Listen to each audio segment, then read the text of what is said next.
মাইলের পর মাইল বিস্তৃত ফসলের মাঠ। চারিদিকে যখন বানরের উপদ্রবে অতিষ্ঠ সবাই, ঠিক তখনই মাঠের মাঝখানে উদয় হলো এক বিশালাকায় কালো ভাল্লুক। লোকালয়ে বন্যপ্রাণীর এমন আনাগোনা দেখে গ্রামবাসীর মনে যেমন আতঙ্ক, তেমনি জাগলো অপার বিস্ময়। কিন্তু আশ্চর্যের বিষয় হলো, এই হিংস্র প্রাণীর উপস্থিতি কোনো বনের ফল নয়, বরং এর আড়ালে লুকিয়ে আছে এক মানুষের অদম্য জেদ আর ফসল বাঁচানোর এক চূড়ান্ত পরিকল্পনা। ঘটনাটি ভারতের উত্তরপ্রদেশের ফিরোজপুর গ্রামের। সেখানকার কৃষকরা দীর্ঘদিন ধরে বানরের অত্যাচারে দিশেহারা ছিলেন।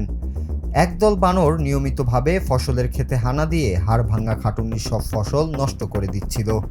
সাধারণ কোনো উপায়ে যখন এই সমস্যার সমাধান হচ্ছিল না, তখন রামপ্রকাশ নামের এক কৃষক বের করেন এক অদ্ভুত কৌশল।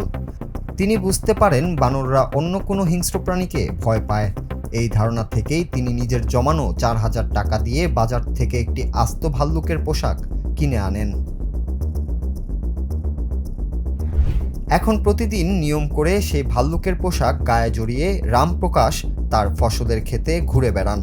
দূর থেকে তাকে দেখে সত্যিকারের ভাল্লুক ভেবে কোনো বানর আর ক্ষেতের ধারে কাছে আসার সাহস পায় না।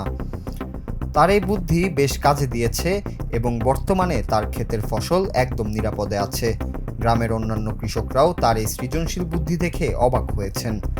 বানর তাড়ানোর এই অভিনব ভিডিওটি বর্তমানে সামাজিক যোগাযোগ মাধ্যমে ব্যাপকভাবে ভাইরাল হয়েছে এবং নেটিজেনরা তার উপস্থিত বুদ্ধির প্রশংসা করেছেন। রামপ্রকাশ জানান, নিজের চোখের সামনে ফসল নষ্ট হতে দেখা একজন কৃষকের জন্য কতটা কষ্টের তা কেবল তারাই জানেন।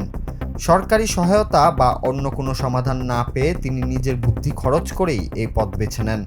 বর্তমানে তার এই ভাল্লুক থেরাপি ওই এলাকায় বেশ জনপ্রিয় হয়ে উঠেছে।